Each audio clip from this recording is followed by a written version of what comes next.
اعوذ باللہ من الشیطان الرجیم بسم اللہ الرحمن الرحیم. ناظرین، امید ہے آپ سب خیریت سے ہوں گے.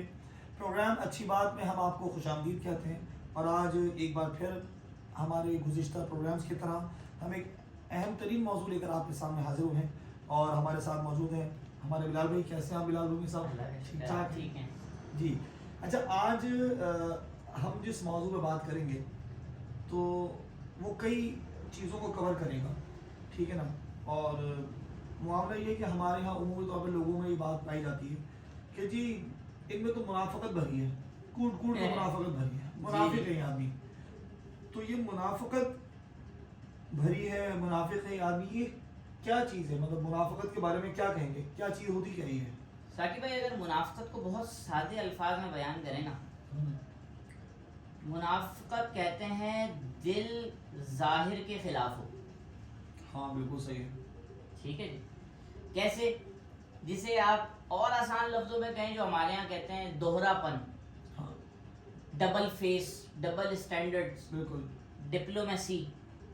اگر آپ اس کو آسان لفظوں میں بیان کریں، ہوتا کیا ہے کہ میرے دل میں کچھ ہے، دل میں چاہ رہا ہوں گا کہ یار یہ جو ہے نا، یہ بہت آگے جا رہا ہے، اس کو کہیں نہ کہیں سے ٹھوکر لگنی چاہیے، یہ نیچے آئے، میں اس سے اوپر چلا جاؤں. اور میں جب آپ سے ملوں گا، نہیں میں تو آپ کے لیے اٹھ کے تہجد میں بھی دعائیں کر رہا ہوتا ہوں کہ آپ اوپر چلے جائیں. وہ اوپر ہی ہوتا ہے. بالکل. کیوں؟ یہی منافقت ہے، دل ظاہر کے خلاف ہے، اندر کچھ باہر اندر کچھ ہے، آپ کے اندر آپ کے غصہ پل رہا ہے، اندر آپ کی نفرت ہے، بغض ہے، اور اوپر آپ ہیں جی نہیں آپ تو ہمارے بہت اچھے دوست ہیں، آپ تو ہمارے بھائی ہیں. یہ ہے منافقت. اسے کہتے ہیں دوہرا معیار. پھر اگر کسی شخص کے پاس آپ جائیں اور مشورہ مانگیں، اور اس کے دل میں آپ کے لیے پہلے ہی بہت کچھ بھرا ہے، دوہرے معیار والا، دوہرا پن والا شخص ہے، وہ کبھی بھی آپ کو اچھا مشورہ نہیں دے گا، مثبت مشورہ نہیں دے گا. دیکھیں لیکن ایک مسئلہ ہے نا، ناظرین بھی دیکھ رہے ہیں بھائی، ہمیں کیا پتا کہ کس شخص کے دل میں منافقت بھری ہوئی ہے.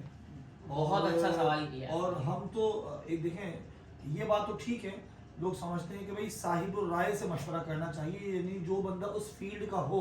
اب انسان کو کاروبار کے لیے مشورہ کرنا ہے، اور جس نے ساری زندگی نوکری کی، تو اس سے کیا مشورہ کرے گا؟ تو کیا کہے گا، کیسے پہچانے گا؟ دیکھیں میں آپ کو بتاتا ہوں، ہوتا کیا ہے کہ جب آپ کسی ایک رائے پہ تو آپ بھی نہیں چلتے. ہاں بالکل. آپ جب مشورہ کریں گے نا، آپ اس کا مشورہ لینے کے بعد، یہ شاید ناظرین آپ بھی اس چیز کو نوٹ کیجئے کہ ہمارے یہاں کسی سے مشورہ لینے کے بعد کیا اس کا سیلف انالیسس موجود ہے. مثال کے طور پہ اگر میں نے ثاقب بھائی سے کوئی مشورہ کیا، اس کے بعد کیا میں اسے خود بھی بیٹھ کے سوچ رہا ہوں، یا میں اسے منون ایگزیکیوٹ کر دیتا ہوں؟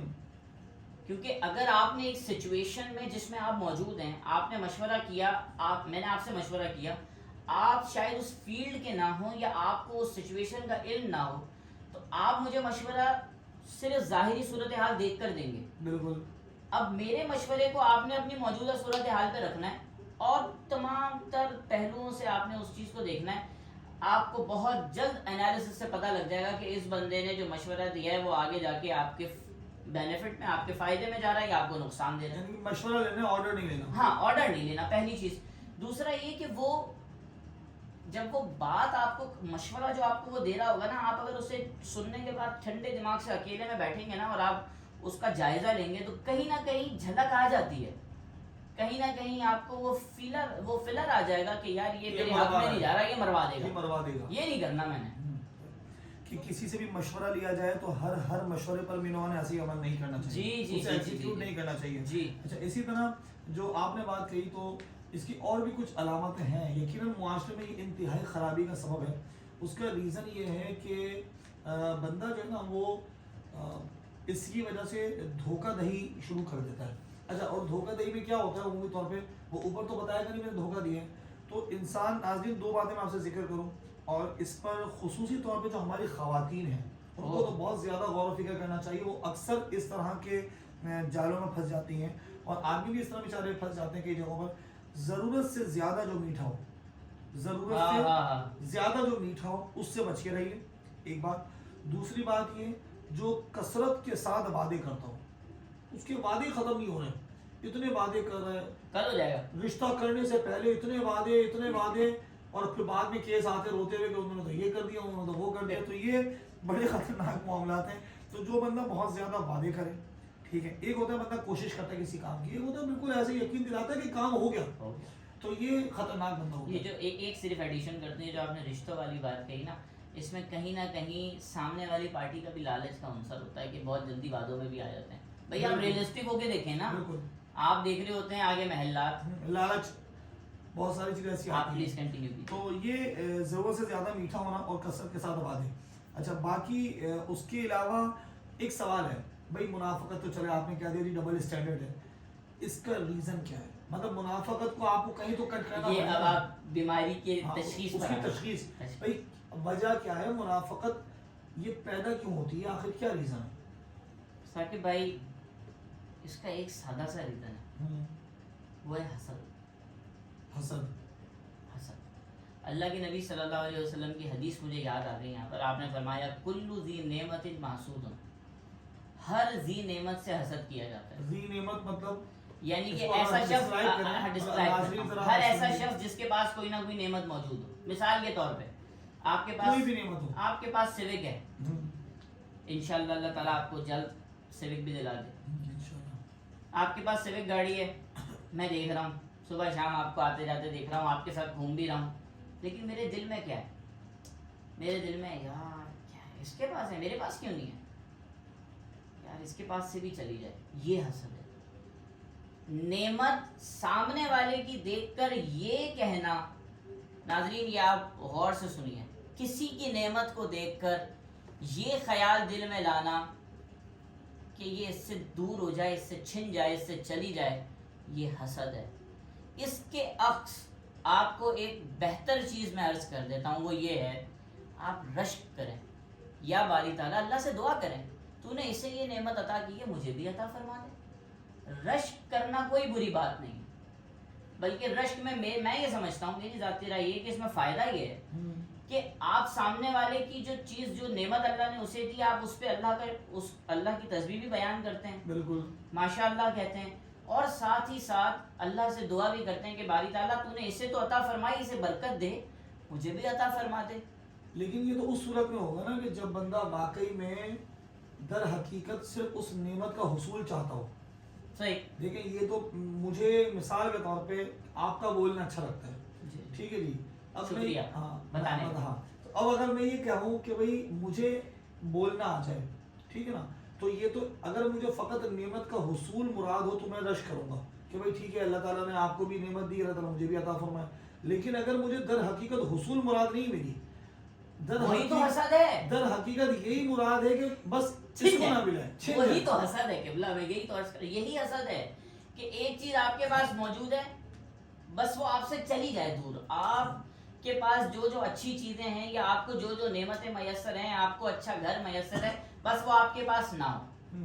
بس آپ, میں وہ لفظ کہنا نہیں چاہتا, سخت لفظ ہے, آپ تباہ و برباد ہو جائیں. بھائی جب آپ نے اللہ کے رسول کی حدیث بیان فرما دی کہ جی اللہ کے رسول نے فرمایا کہ کل ذی نعمت محسود, ہر ذی نعمت سے حسد کی جائے گی, تو مطلب چاہے وہ کوئی خوبصورت ہو, خوبصیرت ہو, اچھے قد کا مالک ہو, اچھے بالوں کا مالک ہو, اچھے گھر والوں کا مالک ہو, اچھا گھر کا مالک ہو, جتنی نعمتیں تمام کی تمام اس میں آ جائیں گی. اس میں ایک بزرگ کا قول ہے بڑا مجھے اچھا یاد آتا ہے, وہ کہتے ہیں کہ دیکھو ہر انسان دروازہ ہے, اب دروازے کے دو ہی کام ہیں, یا تو راستہ روکنا یا راستہ دینا.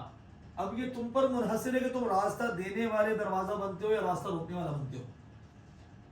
تو یقینی سی بات ہے کہ اہم ترین چیز ہے, تو یہ معاشرے میں یقیناً خرابی کا سبب تو ہے.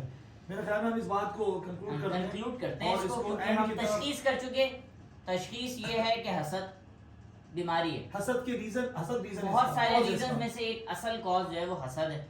پھر اس کے بعد آپ نے معاشرے کی تباہی پر بھی بات کر لی, اس میں آپ نے رشتوں میں خرابی کا سبب بھی اسے بیان کر دیا. اچھا ایک تصحیح کر دوں, چونکہ زبان بھی میری ہے, تو یہ گل مکا دیتی ہے. گل, اچھا ہاں پنجابی ہے نا, گل مکدی نہیں ہوتا, وہ گل مکدی بھی کہتے ہیں, بٹ وہ سینٹینس کا جو کیا کہیں گے آپ, ہاں وہ ڈفرنٹ ہے. جو جس پیرائے میں آپ کہہ رہے تھے اس کا مطلب ہے گل مکا دیتی, کہ بات ختم کر دی. جناب دیکھیں میں چونکہ پنجابی نہیں ہوں تو اس لیے اگر کوئی پنجابی بھائی دیکھ رہے ہیں تو ان کو اگر غلطی محسوس ہو تو کوئی مسئلہ نہیں, میں پہلے آپ ہمیں کامنٹس میں بھی فیڈ بیک دے کے ہماری تصحیح کر سکتے ہیں. اب دیکھیں میں اس کو اگر سمیٹوں تو نبی کریم صلی اللہ تعالی علیہ وآلہ وسلم نے ناظرین ایک حدیث مبارکہ بیان فرمائی, اور اللہ کے رسول کا فرمان ہے کہ آیت المنافق ثلاث، کہ منافق کی 3 علامتیں ہیں. اب دیکھیں اللہ کے رسول بتا رہے ہیں تو یقین سی بات ہے پتھر کی لکیر تو مٹ سکتی ہے، اللہ کے رسول کا فرمان غلط نہیں ہو سکتا. حضور فرماتے ہیں آیت المنافق ثلاث، منافق کی 3 علامتیں ہیں. نمبر 1 اذا حدث کذب، جب وہ بات کرے گا تو جھوٹ بولے گا. ٹھیک ہے. دوسری حضور نے ارشاد فرمایا واذا تؤمن خانہ، جب اس کے پاس امانت رکھوائی جائے گی تو خیانت کرے گا. پھر حضور نے ارشاد فرمایا واذا وعد اخلف، کہ جب وعدہ کرے گا تو اس کے خلاف کرے گا.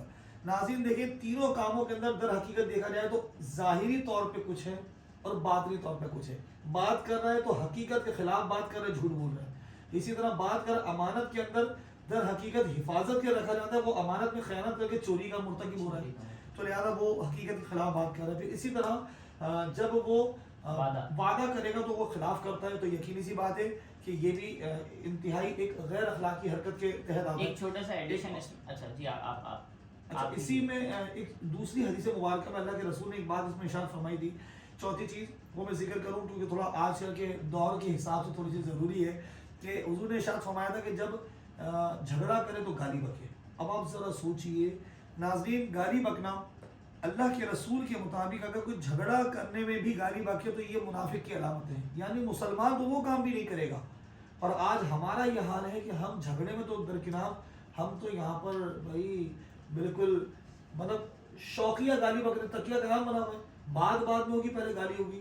تو یقینی سی بات ہے کہ انتہائی خطرناک عمل ہے، اس سے ہمیں ضرور پرہیز کرنا چاہیے. میں بس آپ نے حدیث مبارکہ سرکار صلی اللہ علیہ وسلم کا جو کلام ہے وہ بیان فرما دیا، اس کے بعد کسی کلام کی ایڈیشن کی حاجت نہیں رہ جاتی.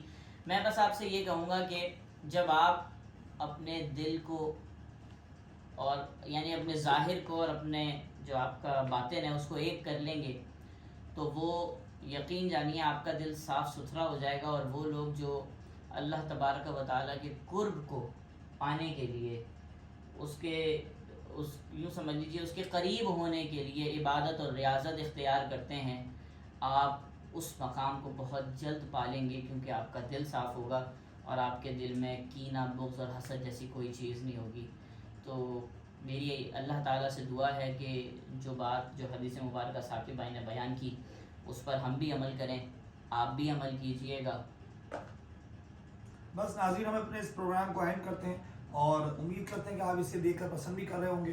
آپ مزید کسی ٹاپک پہ بات کرنا چاہتے ہیں تو یقیناً ہمیں کمنٹ بتائیے، انشاءاللہ ہم اس کے مطابق دوستوں گفتگو کریں گے. اور یہ آپ کو ہمارا ایڈریس، ای میل ایڈریس بھی دکھ رہا ہوگا، تو لہٰذا اس پر آپ ای میل بھی کر سکتے ہیں، ٹاپک بھی، اور باقی اپنے کمنٹ بھی فیڈ بیک ہے آپ کا، آپ ہمیں دے سکتے ہیں، ٹاپک بتا سکتے ہیں. انشاءاللہ ہم نئے سے ٹاپک پر انشاءاللہ بات کریں گے اور اسی طرح آگے بات کرتے رہیں گے. کوئی نہ کوئی اچھی بات اپنی جانب سے آپ تک پہنچانے کی کوشش کرتے رہیں گے. اجازت دیجیے، السلام علیکم ورحمۃ اللہ وبرکاتہ.